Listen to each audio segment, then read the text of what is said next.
राधे राधे। भक्तों, आज का प्रसंग साधारण नहीं बल्कि आत्मा को झकझोर देने वाला है, क्योंकि आज हम उस रहस्य पर मन और दिल से विचार करने वाले हैं जो हर घर, हर विवाह और हर स्त्री के जीवन से जुड़ा है। कई बार हम देखते हैं कि कुछ स्त्रियों के पति जीवित होते हुए भी घर में दुख, अशांति और कठिनाइयों का तूफान बना रहता है, और कुछ के सुहाग बिना किसी स्पष्ट कारण के टूट जाते हैं। इसलिए आज हम जानेंगे कि कौन से कर्म स्त्री के सुहाग को कमजोर कर देते हैं, कौन से व्यवहार पति की उम्र को प्रभावित कर देते हैं, और कौन सी आदतें घर में दरिद्रता, कलह और अशांति को बुलाती हैं। साथ ही यह भी समझेंगे कि कौन से गुण घर को सुख, समृद्धि, प्रेम और स्थिरता से भर देते हैं। भक्तों, यह कथा डराने वाली नहीं बल्कि बचाने वाली कथा है। चेतावनी भी है और जागृति भी, ताकि किसी भी स्त्री के जीवन में दुख न आए, सुहाग की ज्योत कभी न बुझे और विवाह का बंधन सदा सुदृढ़ बना रहे। क्योंकि जीवन में दुख तब आता है जब ज्ञान नहीं होता, और सुख तब आता है जब सत्य को समझकर उसके नियमों का पालन किया जाता है। इसलिए आज की इस कथा को केवल कानों से नहीं बल्कि मन और आत्मा से सुनना, क्योंकि यह कथा किसी और के लिए नहीं बल्कि सीधे हमारे घरों, हमारी बेटियों, हमारी बहनों, हमारी माताओं और हर विवाहित स्त्री के लिए है। भक्तों, जीवन में बहुत बार ऐसा होता है कि घर में सब कुछ ठीक लगता है, पर अचानक परेशानियां बढ़ने लगती हैं। पति बीमार रहने लगता है, पैसों की तंगी आ जाती है, झगड़े बढ़ जाते हैं और परिवार टूटने लगता है, और कोई समझ नहीं पाता कि आखिर ऐसा क्यों हो रहा है।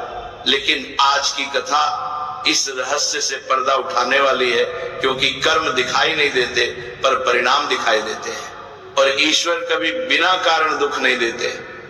जहां दुख है वहां कोई नियम टूटा है, कोई आचरण गलत हुआ है, और जब मनुष्य ये उस गलती को समझकर सुधार लेता है तभी किस्मत भी बदल जाती है। इसलिए ये कथा दोष बताने के लिए नहीं बल्कि सुधार कराने के लिए है।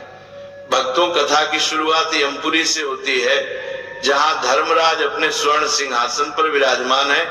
तभी आकाश के तेजस्वी राजा पक्षीराज गरुड़ उनके पास पहुंचते हैं और प्रणाम करके कहते हैं कि हे सूर्य तनय, मेरे हृदय में एक ऐसा प्रश्न है जिसका उत्तर पृथ्वी पर किसी भी ग्रंथ, किसी भी विद्वान और किसी भी ज्ञानी को नहीं मिला। यदि आपकी कृपा हो तो मेरे मन की पीड़ा शांत हो सकती है। धर्मराज गरुड़ देव की बेचैनी देखकर गंभीर हो जाते हैं और कहते हैं कि हे पक्षीराज, आप महान ज्ञानी हैं, फिर ऐसा कौन सा प्रश्न है जिसने आपके मन को विचलित कर दिया है। तब गरुड़ देव कहते हैं कि हे धर्मराज, आज जब मैं आकाश मार्ग से गुजर रहा था तब मैंने पृथ्वी लोक पर एक दृश्य देखा जिसने मेरे मन को दर्द और भ्रम से भर दिया। मैंने एक ही उम्र की स्त्रियां देखी, पर उनमें से एक स्त्री की मांग का सिंदूर मिट चुका था। वह विधवा बन चुकी थी, गरीबी और पीड़ा में जीवन बिता रही थी, जबकि बाकी स्त्रियां उसी उम्र की होते हुए भी अपने पतियों के साथ हंसी खुशी जीवन बिता रही थी। मेरे मन में प्रश्न उठा कि आखिर वो कौन सा पाप था, कौन सी गलती थी जो उस एक स्त्री ने की, जिसके कारण उसका सुहाग टूट गया और उसका पति समय से पहले मृत्यु को प्राप्त हो गया, जबकि अन्य स्त्रियां सुखी हैं। भक्तों, यह सुनकर धर्मराज गहरी सोच में पड़ गए और कुछ समय बाद उन्होंने कहा कि हे पक्षीराज, तुम्हारा प्रश्न अत्यंत महत्वपूर्ण है और इसका उत्तर पृथ्वी की हर स्त्री को जानना चाहिए, क्योंकि अनजाने में किए गए कर्म भी फल देते हैं। कुछ कर्म सुहाग को बढ़ाते हैं और कुछ कर्म सुहाग को नष्ट कर देते हैं। यह सुनकर गरुड़देव हाथ जोड़कर कहते हैं कि हे धर्मराज, कृपया इस रहस्य को उजागर कीजिए और मैं वचन देता हूं कि आज जो ज्ञान मैं प्राप्त करूंगा उसे पूरी पृथ्वी की स्त्रियों और पुरुषों तक पहुंचाऊंगा। तब धर्मराज एक अद्भुत और गहन कथा सुनाना आरंभ करते हैं, ऐसी कथा जिसमें स्त्री धर्म की महिमा भी है, सुहाग की रक्षा भी है और ये चेतावनी भी कि यदि धर्म और मर्यादा के नियम टूटे तो सुहाग भी टूट सकता है। भक्तों, धर्मराज की बात समाप्त होते ही यमपुरी का वातावरण गंभीर हो गया। गरुड़ देव मौन थे, पर उनकी आंखों में जिज्ञासा की ज्वाला जल रही थी। तब धर्मराज कथा को आगे बढ़ाते हुए बोले, हे पक्षीराज, पृथ्वी पर जिस स्त्री की पवित्रता और पतिव्रता की चर्चा थी, उसी स्त्री की कहानी ही वह असली उत्तर है, जिसे समझकर हर स्त्री अपने घर और सुहाग की रक्षा कर सकती है। वह स्त्री गरीब परिवार से थी। उसका पति राजमहल में एक सामान्य नौकर का काम करता था, किंतु उस स्त्री का आचरण इतना पवित्र था कि पूरा नगर उसकी मर्यादा की प्रशंसा करता था। वह न तो किसी पराये पुरुष की ओर देखती, न ऊंची आवाज में बोलती, न तकरार करती और न ही पति को नाम लेकर पुकारती। वह अपने पति को देवता के समान मानती थी और पति के हर वचन को धर्म समझकर पालन करती थी। उसकी आंखों में पवित्रता, उसके व्यवहार में विनम्रता और उसके हृदय में पतिव्रता की ऐसी चमक थी कि नगर की सारी महिलाओं के लिए वो प्रेरणा बन चुकी थी। ऐसी स्त्री को देखकर लोग कहते थे कि यदि इस पृथ्वी पर कोई सच्ची पतिव्रता है तो वो वही है। भक्तों, सत्य और धर्म सदैव चमकता है और उसकी महिमा छिपाए नहीं छिपती। इसी कारण उसकी लोकप्रियता बढ़ती गई।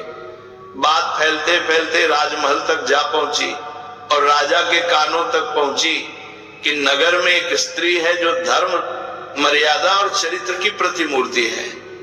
राजा को आश्चर्य हुआ और साथ ही जिज्ञासा भी जागी।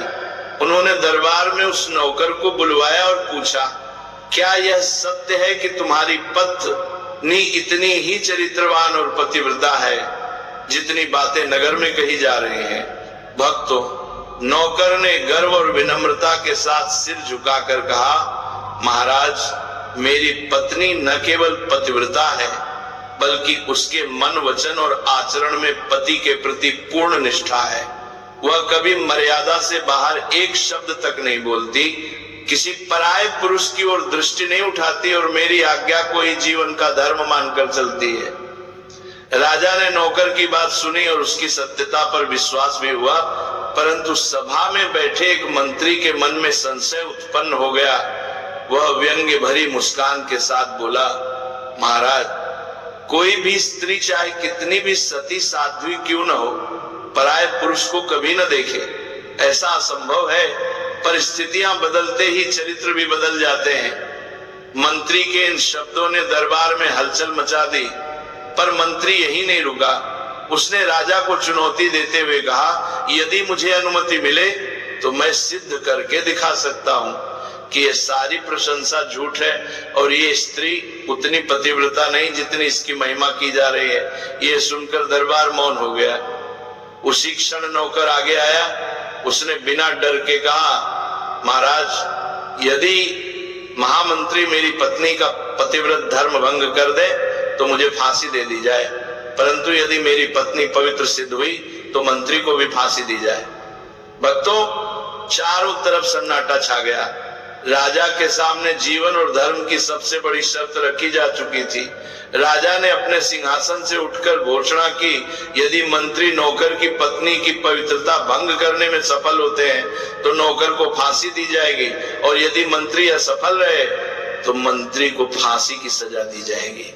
यही था धर्म का वचन और यही था न्याय का निर्णय। इसके बाद मंत्री ने कपट, छल और पाप का जाल बुनना शुरू किया। वह एक जादू टोना करने वाली स्त्री के पास गया जिसे नगर में लोकतंत्र, मंत्र और माया जाल की महारानी कहते थे।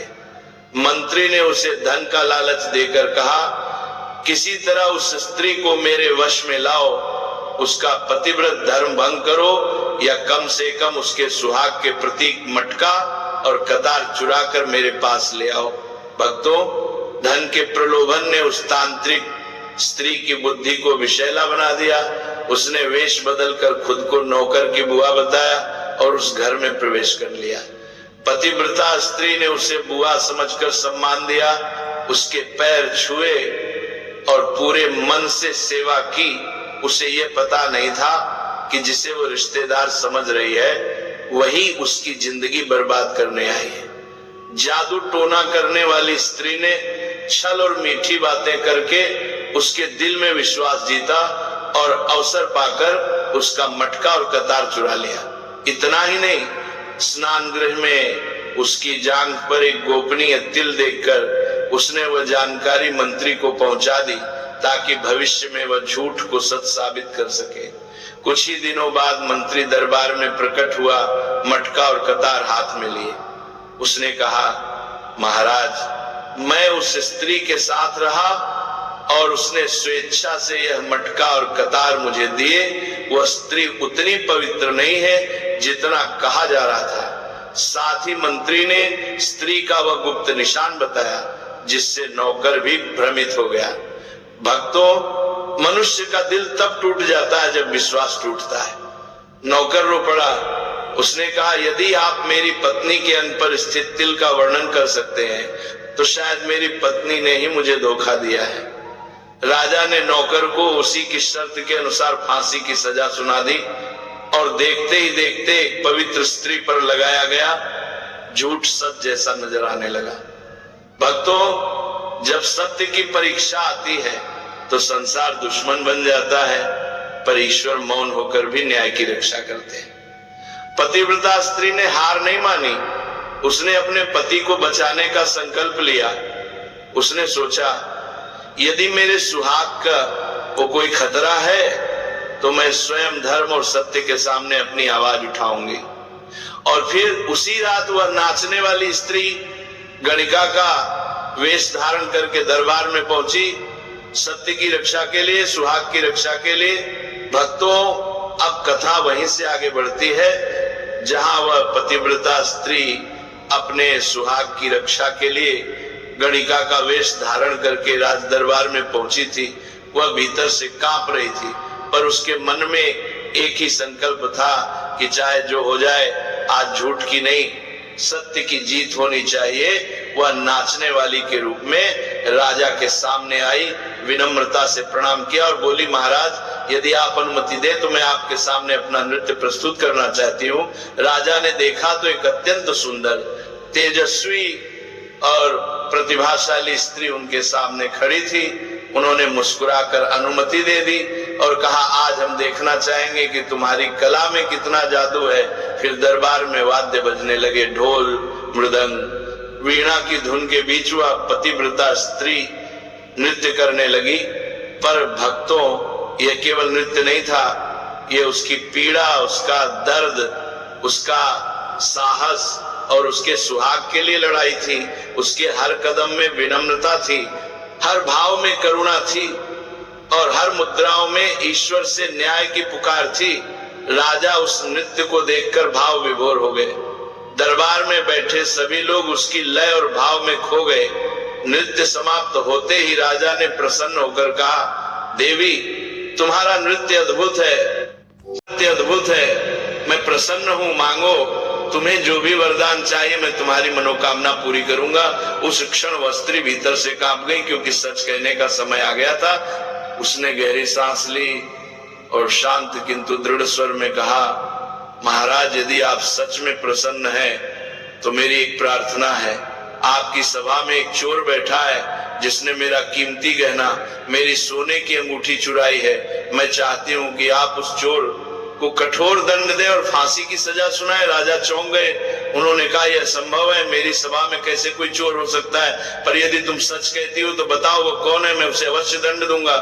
तब वह स्त्री धीरे धीरे आगे बढ़ी। उसका दिल जोर से धड़क रहा था, पर उसके होठों पर सत्य था। उसने राजा की ओर इशारा करके नहीं बल्कि सम्मान पूर्वक कहा, महाराज, आपके ही महामंत्री ने मेरी अंगूठी चुराई है।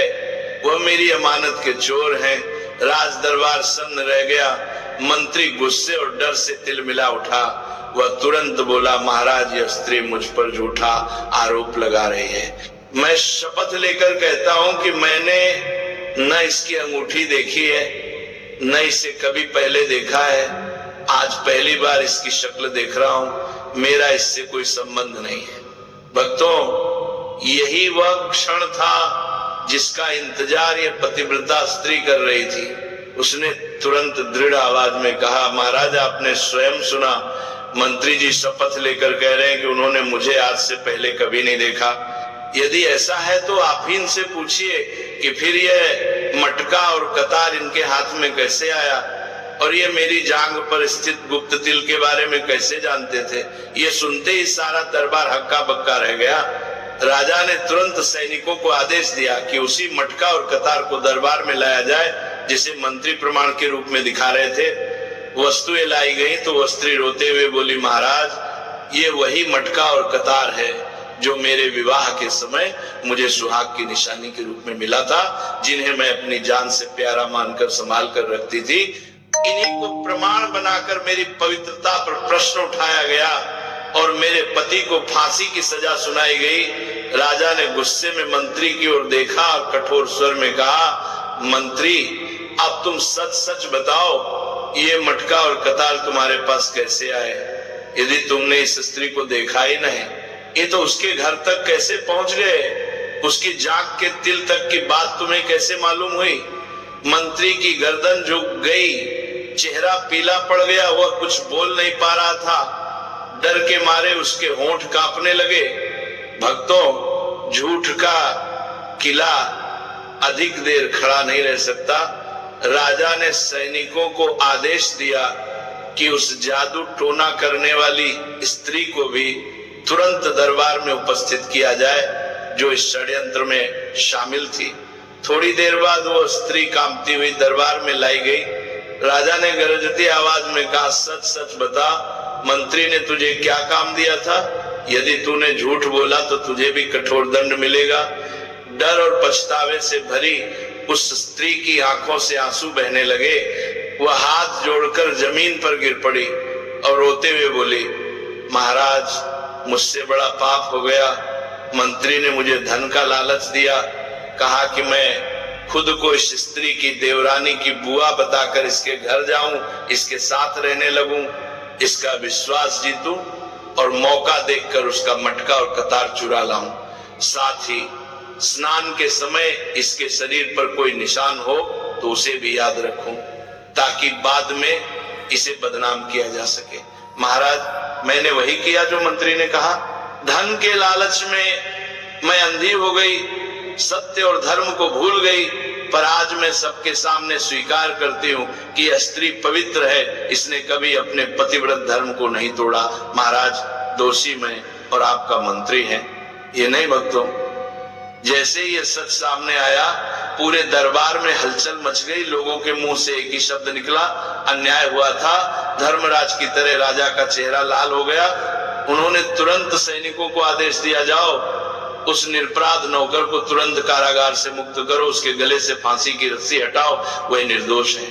उसका अपराध केवल इतना था कि उसने अपनी पत्नी पर विश्वास किया और दुनिया ने उसके विश्वास को झूठा साबित कर दिया। फिर आजा ने उसी दरबार में घोषणा की कि इस पतिव्रता स्त्री को राज्य सम्मान दिया जाएगा, इसे वस्त्र आभूषण और धन से सम्मानित किया जाएगा, क्योंकि इसने न केवल अपने पति को बचाया है बल्कि सत्य और धर्म की भी रक्षा की है। और जो मंत्री झूठ, कपट और अधर्म के सहारे एक चरित्रवान स्त्री की इज्जत पर आघात करना चाहता था, उसे उसके पाप का फल मिलेगा, उसे फांसी पर चढ़ाया जाएगा, ताकि पूरी प्रजा के मन में यह संदेश जाए कि जो भी किसी स्त्री के चरित्र पर झूठा कलंक लगाएगा उसे कभी क्षमा नहीं किया जाएगा। उसी दिन मंत्री को फांसी की सजा दी गई। उसकी मृत्यु के साथ ही एक बड़े अन्याय का अंत हुआ और सत्य की विजय हुई। भक्तों, इसके बाद उस पतिव्रता स्त्री ने राजा के सामने हाथ जोड़कर कहा, महाराज मैं कोई साधारण नारी नहीं, मैं गृहिणी हूँ, अपने पति की धर्म पत्नी हूँ। मैं अपने पति से अपार प्रेम करती हूँ, पर मैंने कभी अपने पति का नाम अपने मुख से नहीं लिया, क्योंकि मैं मानती हूँ कि पति परमेश्वर के समान होता है। उनका नाम मेरे होठों का नहीं, मेरे हृदय की पूजा का विषय है। मैं हमेशा उन्हें सम्मान से, मर्यादा से पुकारती हूँ, उनकी आज्ञा का पालन करती हूँ, उनकी सेवा में ही अपना सौभाग्य मानती हूँ। राजा ने उसकी बात बड़े ध्यान से सुनी और प्रसन्न होकर कहा, आज से तुम केवल अपने पति ही नहीं पूरे राज्य के लिए आदर्श बन गई हो। तुम्हारा पतिव्रत, तुम्हारा साहस, तुम्हारी सत्यनिष्ठा हम सबके लिए प्रेरणा है। भक्तों, इतनी बड़ी कथा सुनाने के बाद धर्मराज गरुड़ देव की ओर देखते हैं और कहते हैं, हे पक्षीराज, अब तुम्हारे प्रश्नों के उत्तर ध्यान से सुनो। तुमने जो पृथ्वी लोक पर 2 स्त्रियां देखी, उनमें से एक विधवा हो गई थी और दूसरी अपने पति के साथ सुखी जीवन जी रही थी।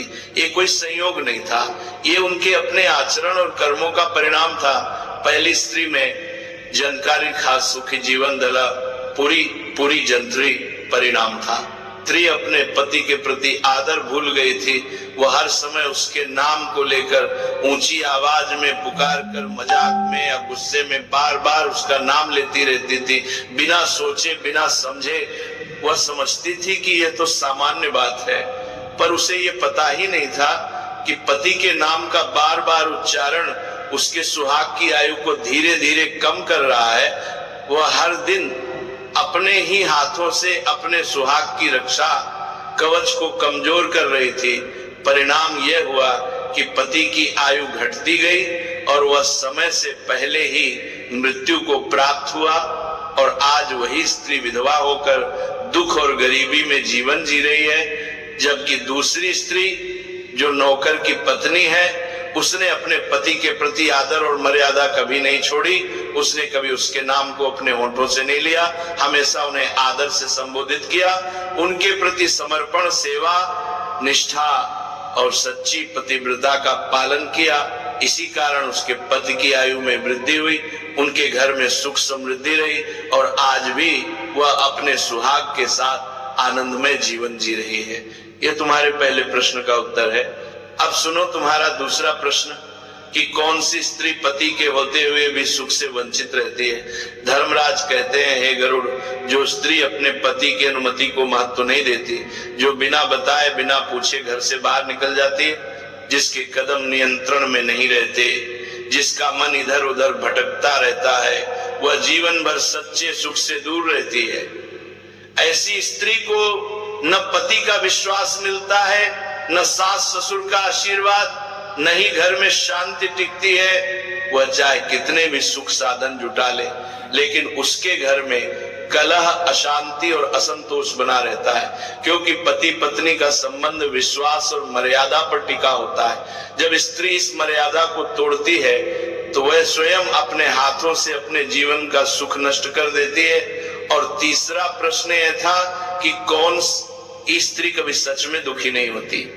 तब धर्मराज कहते हैं, हे पक्षीराज, जो स्त्री चरित्रवान होती है, जो अपने पतिव्रत धर्म का पालन करती है, जो अपने पति की इज्जत, अपने घर की मर्यादा और अपने कर्मों की पवित्रता की रक्षा करती है, ऐसी स्त्री के घर में लक्ष्मी निवास करती है। वहां से दरिद्रता, कलह और अभाव दूर रहते हैं। ऐसे घर में भले साधन कम हो पर